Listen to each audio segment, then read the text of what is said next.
오늘은 모세오경, 창세기부터, 출애굽기, 민수, 신명, 모세오경을 율법책이라고, 율법서라고 합니다.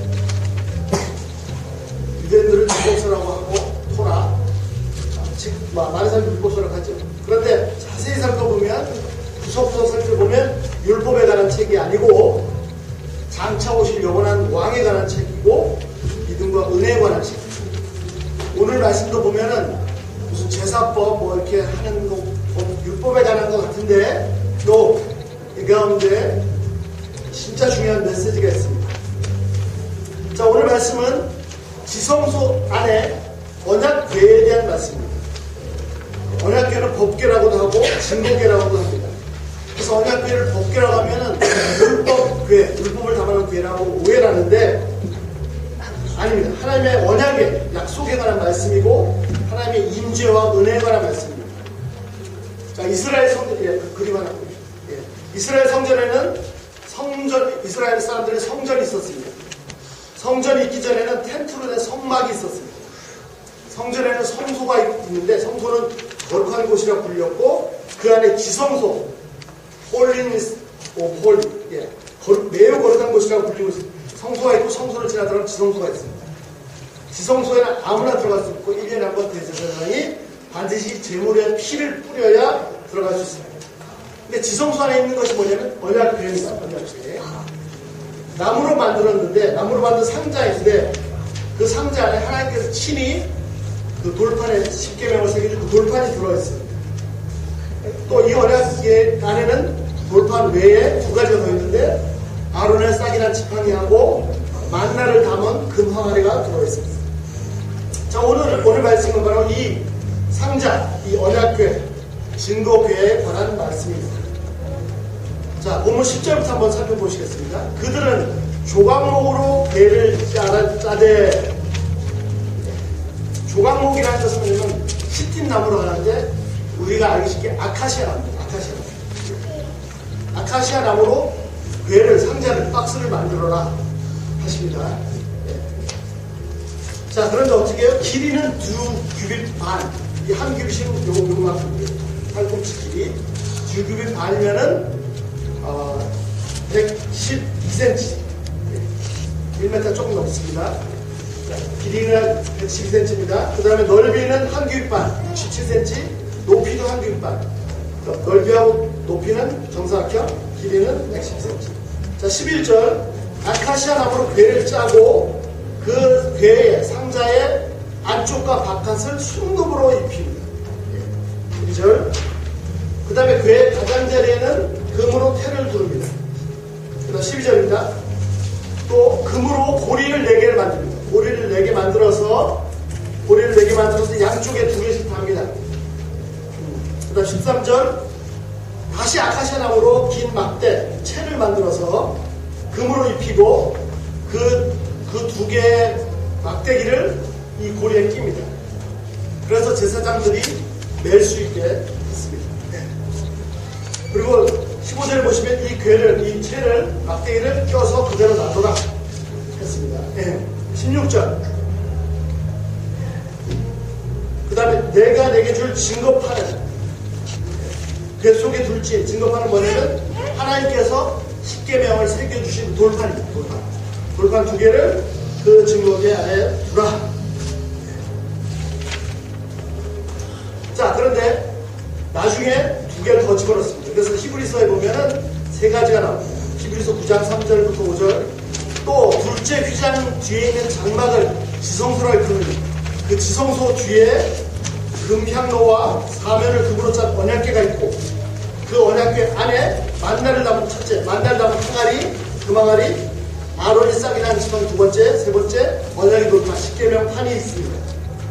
그 위를 속죄소로 덮은 영광의 그릇이 있으니 이것에 관하여는 이제 낱낱이 말할 수 없노라. 히브리서 9장입니다. 자, 언약궤는 3가지 들었습니다. 먼저 십계명판, 그 다음에 만나 담은 금항아리, 그 다음에 아론의 싹이 난 지팡이 3가지입니다. 그것도 하나씩 살펴보겠습니다. 자, 17절 가장 중요합니다. 17절 한번 같이 한 목소리 읽어보죠. 시작. 순금으로 속죄소를 만들 때 길이는 6규빗 반, 넓이는 한 규빗 반이 되게 하고. 자, 속죄소라는 걸 금으로 만들어라. 이건 나무로 만든 게 아닙니다. 순금으로 만듭니다. 그런데 길이가 어떻게 해요? 2규빗 반에서 이 언약궤의 길이가 똑같습니다. 110cm. 그 다음에 넓이는 한 규빗 반, 67cm입니다. 자, 여기서 속죄소라고 되어 있습니다. 속죄소로 되어 있는데 21절에 보시면 속죄소를 궤 위에 얹고 이렇게 21절에, 그러니까 궤를 만들었죠. 21절에는 이 속죄소 궤 위에 얹고라고 되어 있습니다. 이 말은 뭐냐면 덮개입니다. 속죄소라는 게 뭐냐면 덮개입니다. 이 궤 덮개. 예. 자, 그 다음 18절 보시죠. 18절 보시면 금으로 그룹이 둘이라고 되어 있는데, 그룹이 뭐냐면 천사들입니다. 천사 둘을 만듭니다.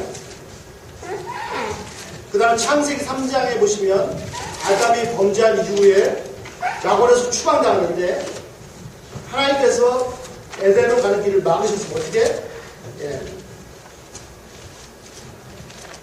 에덴을 그룹들을 두시고 돌아가는 불칼을 두셨습니다. 이 그룹들이라는 것은 천사들입니다. 자, 19절. 이 천사를 금으로 만들어서 순금으로 된 속죄소, 이 덮개 위에 양쪽에 놓습니다. 한 천사씩. 그리고 이 천사 둘하고 이 덮개하고 하나가 되게 만듭니다.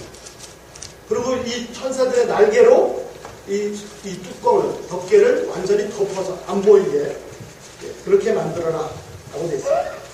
21절 아까 읽으신 것처럼 이 덮개를 이 궤 위에 얹습니다. 자, 중요한 건 22절의 말씀입니다. 22절 같이 한번 보시겠습니다. 같이 한번 읽어보세요. 시작. 거기서 내가 너와 만나고 속죄소 위 본 증거궤 위에 있는 두 그룹 사이에서 내가 이스라엘 자손을 위하여 내게 명령할 모든 일을 내게 이르리라. 아멘. 예, 이게 아주 중요한 말씀입니다.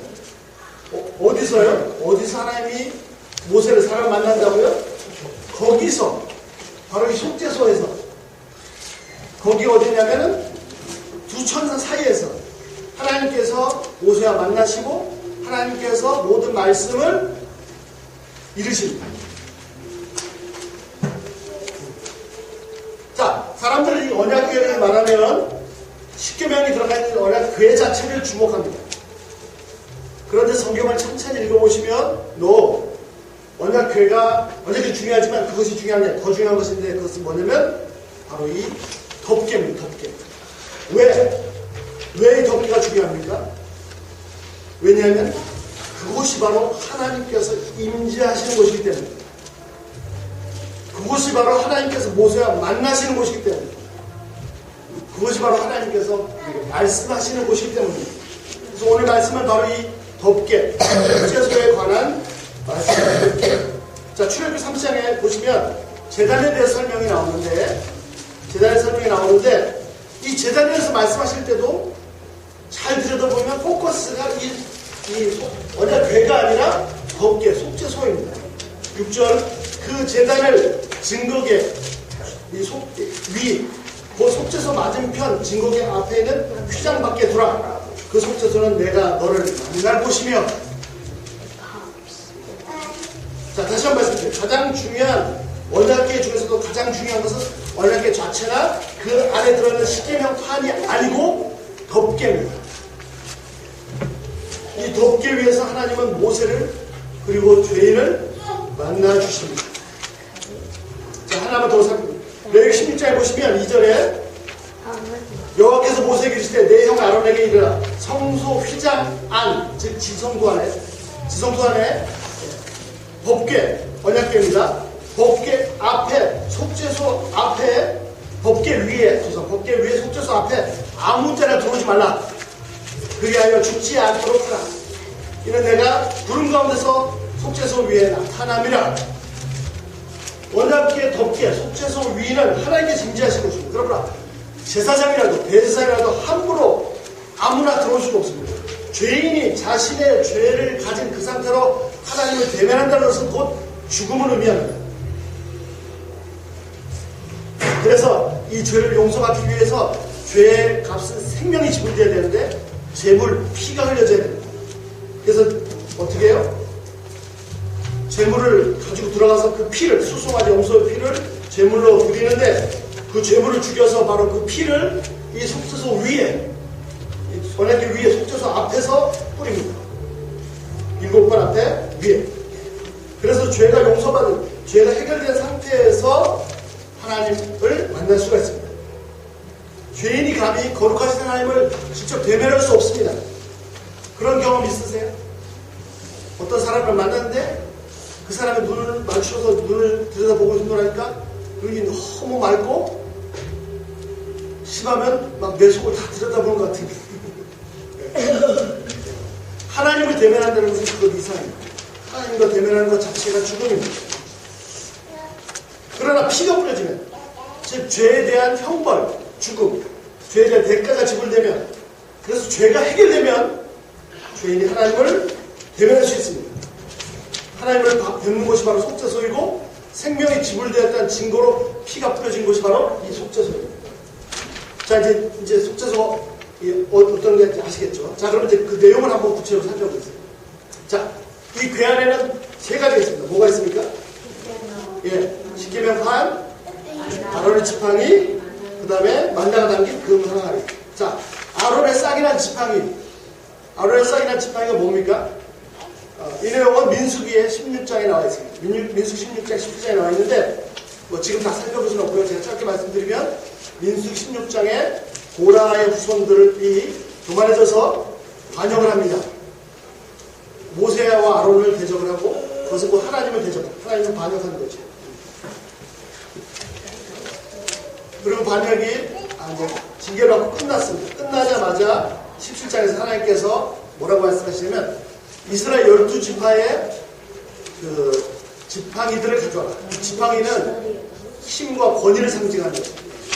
각 지파의 12지파의 지팡이를 가져와라. 그리고 각 지파 이름을 쓰라고 그랬어요. 그리고 그 12지팡이 그 대신 레위지파의 것은 아론의 이름을 썼어요. 그래서 이 지팡이 12개를 지성소 안에 넣어놨습니다. 다음날 꺼내보니까 그 말라빠진 막대기에서 아론의 지팡이에서만 싹이 났습니다.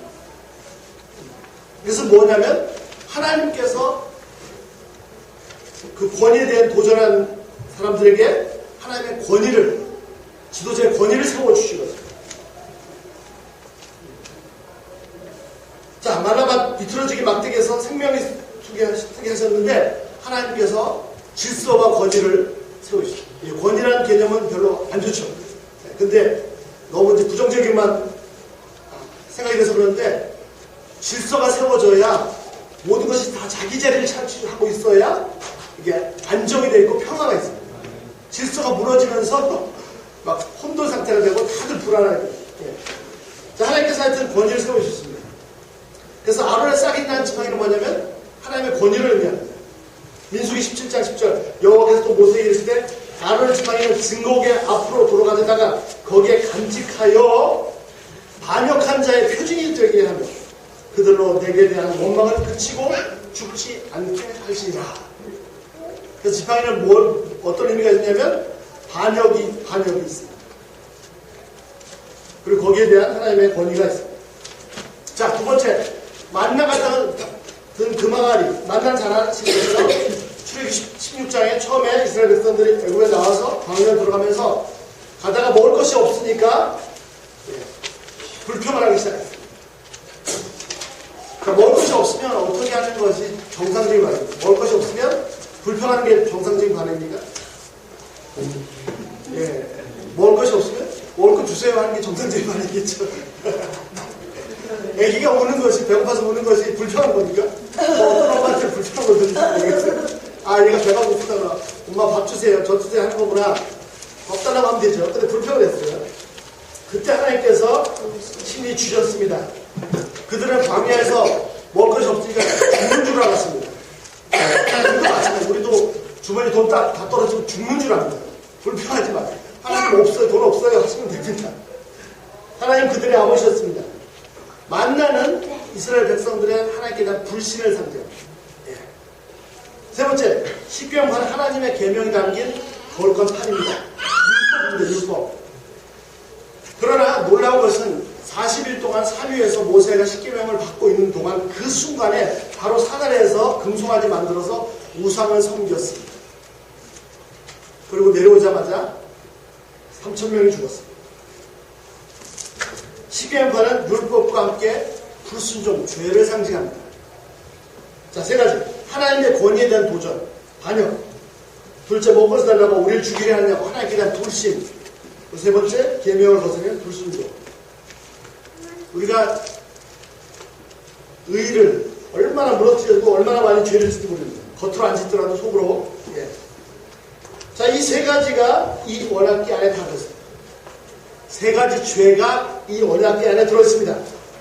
언약궤는 법궤라고도 하는데 하나님의 율법이 들어있는 궤입니다. 그런데 이 언약궤를 반역과 불신과 불순종에 거스리는 끝도 없이 솟구치는 이 죄를 순금으로 만든 덮개, 천사가 둘날개로 갈그는 이 덮개로 언약궤를 덮었습니다. 그리고 이 덮개 위에서 속죄소에서 하나님께서 죄인을 만나주십니다. 말씀해 주십니다. 순금으로 만들었습니다. 순금은 영광을 상징합니다. 하나님을 상징합니다. 즉 하나님께 대한 도전과 불신과 불순종 모든 거역하는 것, 이 모든 죄를 다 덮으셨습니다. 율법을 덮으셨습니다. 율법을 다 지켜서 율법을 하나도 어기지 않아서 율법으로 이루어져서 하나님을 만날 수 있는 사람은 아무도 없습니다. 하나님 우리 태국까지 다 들여다보십니다. 내 마음속 기도까지 모두 죄가 없이 율법을 없이 순수하게 하나님을 만날 수 있는 사람은 아무도 없습니다. 오히려 율법은 내게 의를 행할 수 있는 힘을 주는 게 아니라 거울 것 같아서 내가 얼마나 더러운지 죄악인지만을 보여줄 뿐입니다. 그리고 인간의 본성은 내가 죄인 것을 자꾸 지적을 받으면 죄를 없이 하는 게 아니라 더 죄를 짓게 됩니다. 그런데 하나님께서는 우리의 모든 죄를 우리의 죄와 함께 그 율법과 함께 다 덮어버리셨습니다. 로마 3장 19절 20절 우리가 알거니와 무릇 율법이 말하는 바는 율법 아래에 있는 자들을 말합니다. 율법은 누구한테 말한다고요? 율법 아래에 있는 자들이 말합니다. 은혜 아래에 있는 자들이 말하는 것이 아닙니다.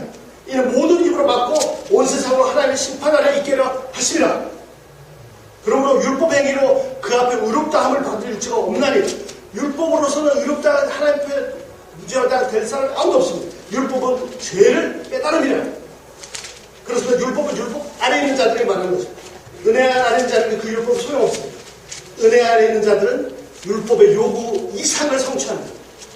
디모데후서 1장 9절 이하 10절 11절 알 것은 이것이니 율법은 옳은 사람 의인을 위해 세운 것이 아니요 오직 불법한 자, 복종하지 않은 자, 경거지 않은 자 계속해서 죄인들 나오고 거스리는 자를 위함이니 그래서 율법은 의인을 위한 것이 아니다. 죄를 짓는 자들을 위한 것입니다. 그러나 우리가 어디 있습니까? 로마서 6장 14절 죄가 너희를 주장하지 못하리니 왜? 이는 너희가 법 아래 있지 않고 율법 아래 있지 않고 은혜 아래 있습니다. 그렇습니다. 하나님께서 우리의 죄를 율법과 함께 덮으셨습니다. 이제 우리는 더 이상 그 율법 덮개 아래 있지 않고 은혜 아래 있습니다. 중요한 것은 이것입니다. 하나님께서 우리의 모든 죄를 율법과 함께 덮으시고 그 위에 은혜로서 우리를 만나주신다는 겁니다. 자, 지금까지 살펴본 것은 단순히 덮개입니다. 순금으로 된 덮개, 뚜껑입니다. 그런데 신기한 것은 성경 보시면 덮개라고 하지 않고 뭐라고 했어요? 속죄소라고 했습니다. 죄를 속하는, 죄를 용서받는 장소라고 했습니다. 맞습니다. 이 덮개 위에가 바로 우리의 모든 죄가 덮어진, 우리의 모든 죄가 용서받은 그래서 우리나라 성경은 속죄소로 되어 있습니다. 영어 성경 뭐라고 되어 있는지 아십니까? Mercy seat. 은혜의 보좌라고 되어 있습니다. 죄인이 하나님의 은혜를 경험하는 은혜의 보좌라는 뜻입니다. 중요한 것은 이 궤가 아니고 이 덮개입니다. 덮개. Mercy seat. 너무 좋은 번역이죠? 예. 그래서 이제 원래 단어가 뭐냐? 원래 뜻이 뭐냐? 원래 단어가 뭐길래 한글로는 속죄소 덮개라고 하지 않고 영어로는 mercy seat이라고 번역했습니다. 히브리어는 카폴레트. 카폴레트란 말은 덮개라는 뜻인데 카팔이라는 단어에서 카파는 무슨 말이냐면 쉽습니다. 카파라는 뜻은 덮는다는 뜻입니다. 덮는다, 숨기다는 뜻입니다. 그런데 뜻이 덮는다, 숨기다로 끝나지 않고 더 나갔습니다. 그래서 어떻게 해요? 씻어버린다, 지워버린다, 말소시킨다, 망각해버린다. 더 나가서 이 카파라는 뜻이 죄에 대한 보상, 속죄, 하나님의 죄에 대한 거룩한 분노를 가라앉힌다는 뜻에서 화해한다는 뜻까지 있습니다. 놀랍죠? 그래서 원래 카폴레트가 뚜껑, 덮개를 의미하지만 단순히 그냥 덮개라는 뜻이 아니라 속죄하는, 우리말로 속죄하는 장소라고 했는데 정확하게 하면 속죄하는 것, 죄를 다 해결받은 것, 죄를 다 씻음받은 것, 죄가 다 지워져 버린 것을 의미합니다. 저는 영어에서도 너무 멀시지, 하나님의 은혜를 보자. 은혜. 예. 하나님은 우리의 모든 죄와 우리의 모든 죄를 다 들춰내는 율법을 다 덮어버리셨습니다. 율법과 함께 우리 모든 죄를 다 덮으셨습니다. 하나님은 안경을 쓰고 계시는데 예수님이라는 십자가라는 보혈 피를 드는 안경을 쓰셔가지고 우리를 보시면서도 죄가 하나도 안 보이죠. 예. 그리고 그곳에서 우리를 만나주십니다. 바로 여기가 백성들의 죄를 대신해서 죽은 제물들, 수송아지와 염소의 피가 뿌려지는 곳입니다. 죄의 대가가 죄에 대한 벌인데 그것은 죽음입니다. 피는 생명입니다. 생명이 지불되는 피가 뿌려질 때 죄가 덮이고 죄인이 하나님을 만날 수 있습니다. 자, 이 히브리어 성경을 헬라어로 번역을 했습니다. 왜? 로마 제국 당시에 많은 유대인들이 자기네 말 히브리어를 모르니까 성경을 그래서 헬라어로 번역을 했는데 이 번역한 성경은 70인역이라고 합니다. 왜냐하면 70명의 학자들이 악기들이 모여서 번역이기 때문에 그렇습니다. 그런데 이 카팔레트라는 히브리어 덮개라는 이 단어를 번역할 때 뭐라고 번역했냐면 헬라어로 힐라스테리오로 번역을 했는데 이 힐라스테리오라는 이 헬라어 뜻은 덮개라는 말이 아니고 속죄 제물이라는 말, 속죄 제물 또는 화목 제물이라는 말. 그런데 이 단어를, 이 힐라스테리오라는 단어를 바울이 언제 사용했냐면 로마서 3장 25절을 사용했습니다. 로마 3장 25절, 이 예수를 하나님이 그의 피로써 믿음으로 말미암아 화목 제물로 세우셨으니, 예수님은 우리에 대한 화목 제물로 세우셨습니다. 이 화목 제물이 바로 힐라스테리오, 카폴레트, 이 덮개를 말하는 겁니다. 예. 이는 하나님께서 길 참으신 중에 전에 지은 죄를 어떻게 하시고 간구하심으로 자기의 의로움을 나타내십니다. 그렇습니다. 이 덮개, 속죄소 위에 계신 하나님께 나아가기 위해서는 제물의 피가 필요했습니다. 예수님은 자신의 피를 흘려서 죄인이 하나님께 나올 수 있도록 스스로 화목 제물, 덮개가 되셨습니다. 예수님 바로 이 덮개이십니다. 예수님은 인간의 모든 죄를 다 들춰내는 율법과 그 모든 죄를 당신의 육체로 그 피로 다 덮으신 덮개이십니다. 이 덮개 위에서 예수님이 죽으신 이 육체 위에서 하나님은 죄인을 죄인으로 보지 않으시고 예수님처럼 완전한 의인으로 전혀 죄 없는 자로 보시는 것입니다. 그렇습니다. 예수님 바로 우리의 죄를 예수님의 육체, 예수님의 살과 피로 다 덮으신 덮개이십니다. 하나님은 우리를 보실 때 로마 3장 25절 우리의 죄를 간구하십니다. 왜? 우리의 죄가 예수님의 살과 피로 덮였기 때문에. 그 흐르는 피 사이로 죄인이 하나님께로 나갈 수 있는 길이 열린 것입니다. 공의로우신 하나님, 거룩하신 하나님, 죄악을 조금도 용납할 수 없는 하나님께서 이 덮개, 예수님의 육체 가운데서 우리를 만나주십니다. 어떻게? 예수님께서 우리의 모든 죄악을, 우리의 죄악과 율법을 함께 예수님의 육체로 그 피로 다 덮으셨기 때문에, 예수님의 생명으로 다 덮으셨기 때문에. 그래서 예수님 그분이 바로 우리가 죄인이 하나님을 만날 수 있는 그 장소입니다. 즉 영원한 홀리 템플, 성소가 뭡니까? 성소가 바로 죄인이 하나님을 만나는 곳입니다. 예수님만이 진정한 영원한 무너지지 않는 성소가 되시고 우리가 하나님께 나갈 수 있는 유일한 길이 되시고 길과 진리와 생명이시고 거룩하신 하나님께서 계신 그 도성 시온을 향해서 뚫린 16차선 프리웨이. 자, 하나 더 살펴보시죠. 다음 보여주시겠어요? 예수님께서 부활하신 그날 새벽, 예수님께서 십자가에 못 박혀 죽으시고 제3일에 3일 만에가 아닙니다. 3일이라는 표현도 있지만 정확한 표현은 제3일, on the third day에 막달라 마리아를 비롯한 여자들이 예수님을 원래 앉혔던 무덤으로 갔습니다. 자, 그날 천사를 만났다고 마태복음, 마가복음, 요한복음 다 있는데 정확한 표현, 요한복음이죠. 마리아가 그날 목격한 것이 무엇입니까? 요한복음 20장 11절 12절 잘 들어보세요. 마리아가 무덤 밖에 서서 울고 있더니 울면서 구부려 무덤 안을 들여다보니까 흰 옷 입은 두 천사가 예수님 누웠던 곳에 하나는 머리편에 하나는 발편에 앉았더라. 마리아가 먹고 계신 무엇입니까? 바로 두 천사인데 예수님의 시체가 누웠던 그 하나는 머리 위에 하나는 발편에 있습니다. 이게 뭡니까? 바로 덮개입니다. 덮개. 멀스 시팅. 천사 둘이 얼굴을 마주대하고 날개를 덮어준 바로 그 덮개입니다. 예수님이 시신이 누웠던 그곳이 속죄소입니다. 덮개입니다. 아니 예수님의 육체 자체가 그분이 죽으신 그 육체 자체가 우리의 모든 죄를 율법과 함께 덮어버린 그 덮개 속죄소 멀스 시트 속죄 제물 한국 제물이십니다. 예수의 육체가 바로 우리의 모든 죄를 다 덮고 이 못난 사악한 죄인들을 하나님께 친히 만나주시는 곳, 말씀해 주시는 곳, 그 속죄소이십니다. 모든 죄인은 예수님 안에서 예수님 때문에 모든 죄를 다 용서받고 하나님과 화해할 수 있습니다. 화해할 수 있게 됐습니다. 로마서 5장 1절이죠. 우리가 믿음으로 이렇게든지 하나님과 너무 화평을 누리자. 만약에 하나님과 화평한다면 세상에 두려울 게 없어요. 사람들 삶이 왜 불안합니까? 궁극적으로 하나님 앞에서 아무도 평안할 수 있는 자가 없기 때문에 그 어떤 것으로 이 평안을 얻고자 해도 말이 없어요. 예수님 바로 죄인들이 하나님 만날 수 있는 그 덮개이시고 속죄소시며 친정하는 것이 바로 우리의 홀 템플 성전이십니다.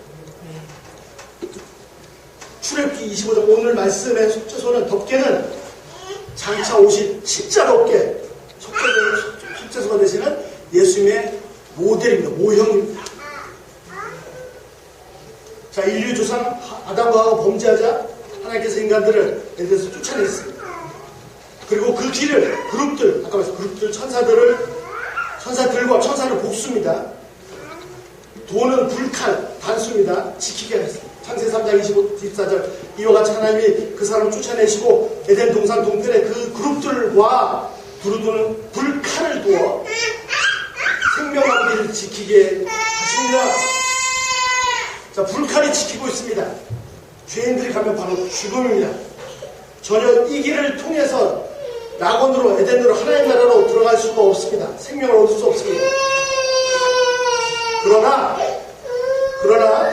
전혀 죄가 없으신 의인이 먼저 가서 이 불칼에 죽으시면 생명이 지불되면 그 칼은 제거되고 천사들 사이에 길이 열리는 것입니다. 예수님은 당신의 육체로 하나님의 심판의 불칼을 덮으셨습니다. 그리고 예수님의 그 살과 피가 천사들 사이에 그룹들 사이에 놓여 있었습니다.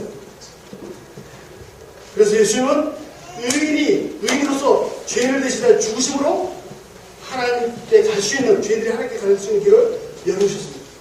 지성소의 깊은 곳, 홀리가 아니라 홀리니스 오브 홀리, 지성소의 깊은 곳, 하나님 깊은 곳까지 나갈 수 있게 그 휘장을 찢으셨습니다. 당신의 육체를 찢으심으로 그 휘장을 찢으시고 그 길을 여신 것입니다. 이제 죄인들이 하나님께로 나갈 수 있는 길이 열렸습니다. 하나님 나라에 들어갈 수 있는, 에덴으로 들어갈 수 있는 길이 열렸습니다. 아니, 바로 예수님은 그 길이 되십니다. 심판의 불칼은 제거되었고, 천사에서의 길이 열렸습니다. 요한복음 5장 14절, 내가 진실로 너에게 이르노니 내 말을 듣고 또 나 보내시를 믿는 자는 어떻게 영생을 얻을 것이다. 너 영생을 얻었고 장차 심판에 이르지 않으니 사망의 생명으로 옮길 것이다. 너 사망의 생명으로 옮겼느냐. 이제 심판의 불가는 제거됐습니다. 심판은 나와 상관없습니다. 장차 생명을 옮긴 것이 아니고 이미 생명을 옮겨졌습니다. 왜? 어떻게? 예수님 자신의 육체를 찢으셨기 때문에 내 대신 처참하게 심판을 이미 받으셨기 때문입니다. 그분이 이미 피를 흘리셨기 때문에 이제 심판은 나와 상관이 없습니다. 심판의 불칼은 제거되고 시온의 대로, 10편 말씀대로 시온의 대로 즉 하나님에 계신 거룩한 무성으로 가는 하이웨이가 열리는 것입니다. 자, 마지막 하나만 더 살펴보겠습니다. 자, 그러면 예수님은 어떻게 우리 죄를 덮으셨습니까? 예수님께서 우리 죄를 어떻게 덮으셨습니까? 베드로전서 2장 24절 25절 22절부터 24절 죄송합니다. 자, 잘 보시고 그는 죄를 범치 아니하시고 그 입에 거짓도 없으시며 그 다음에 어떻게 하셨다고요? 욕을 당하시되 맞대어 욕하지 않으시고 고난을 당하시되 위협하지 아니하시고 오직 공의로 심판하시는 이게 부탁하시며 친히 나무에 달려 그 몸으로 우리 죄를 담당하셨습니다. 이는 우리로 죄에 대해 죽고 의에 대해 살게 하려 하십니다. 그렇습니다. 예수는 전혀 죄가 없으신 분이십니다. 입에도 전혀 거짓이 죄가 없으셨습니다. 그런데 욕을 당하셨습니다. 짧게 욕을 당했다고 되어 있지만 이게 그렇게 간단하지 않습니다. 얼마나 억울하고 분통 터지고 속된 말로 뚜껑 열리고 좀 심하게 얘기하면 피가 거꾸로 솟구죠. 네. 아니 그렇게 욕 먹으면 막 어떻게 욕을 몇 배로 갚아줘야죠. 한마디 하면 10마디 갚아줘야 되잖아요. 그런데 예수가 어떻게 했습니까? 전혀 맞대어 욕하지 아니하셨습니다. 그러니까 모든 욕을 다 받으셨습니다. 마치 자신이 죄인인 것처럼 그들의 죄를 되돌려 갚은 것이 아니라 그들의 죄를 다 받으셨습니다. 또 고난을 당하셨습니다. 십자가에서 고난을 당하셨습니다. 마치 짐승처럼 울부짖습니다. 사람들이 십자가에 못 박아라. 악마처럼 죽어가는 그 사람, 죽어가는 사람 밑에서 그 옷을 누가 가지고 있다 제비 뽑고 있습니다. 이거 가만히 안 두겠습니다. 이런 고난을 수백 배, 수천 배로 갚아줘야 되지 않겠습니까? 갚으시기는커녕 어떻게? 못 갚으면 너 이제 두고 봐라 몇 배로 고통받을 거야. 내가 너 가만히 안 놔둔다. 예수님은 위협도 안 하셨습니다. 그들의 악마적인 행위, 모든 죄악을 그대로 다 당신의 몸으로 수용하셨습니다.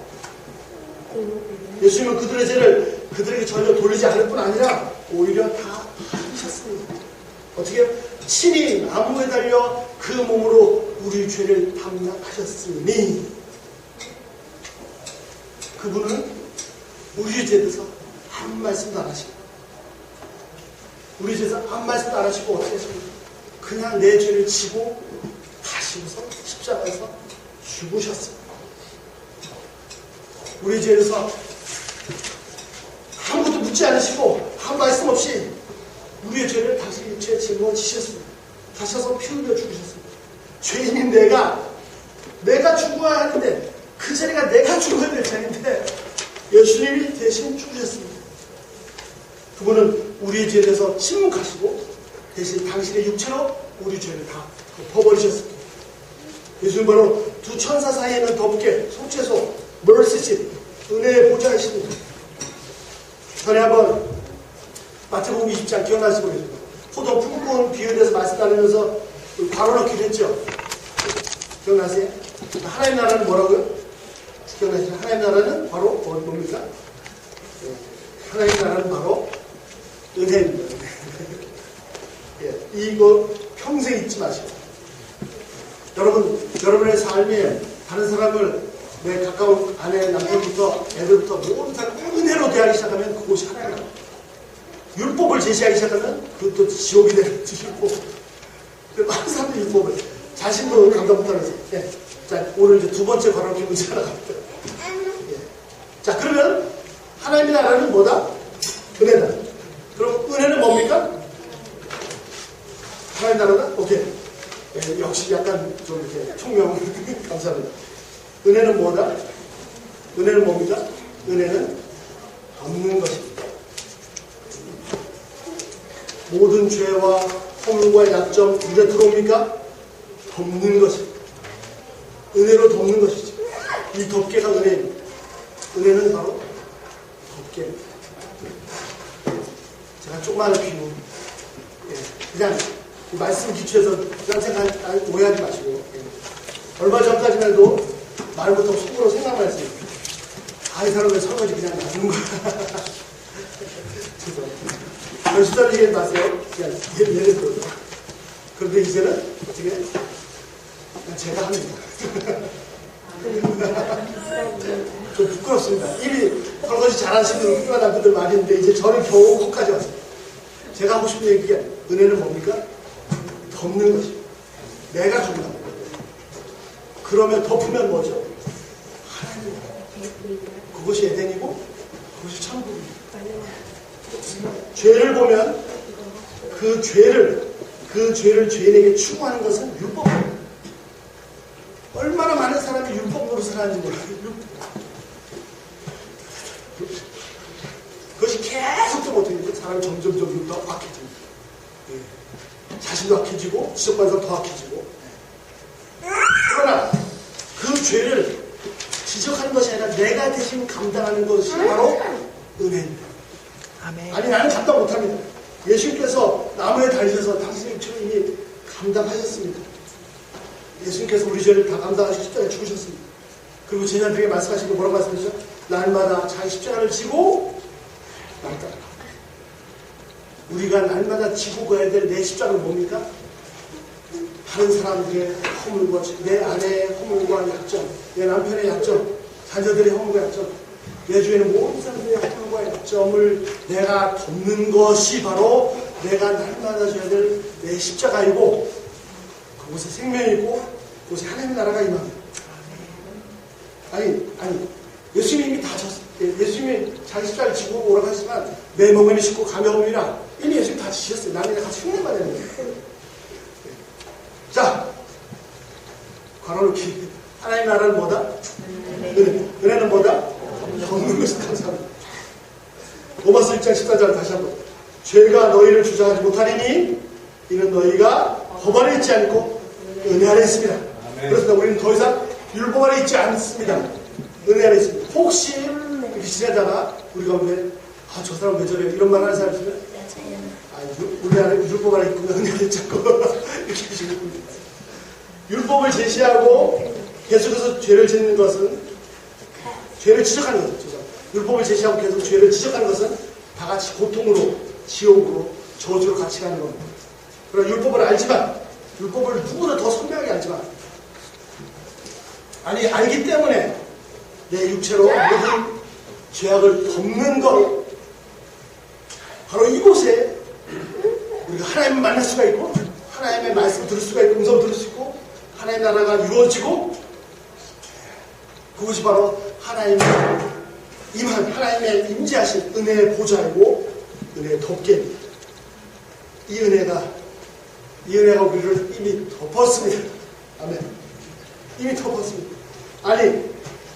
이 은혜가 우리를 우리 죄와 함께 다 율법과 함께 다 삼켜버렸어요. 이제 우리는 은혜 속에 있습니다.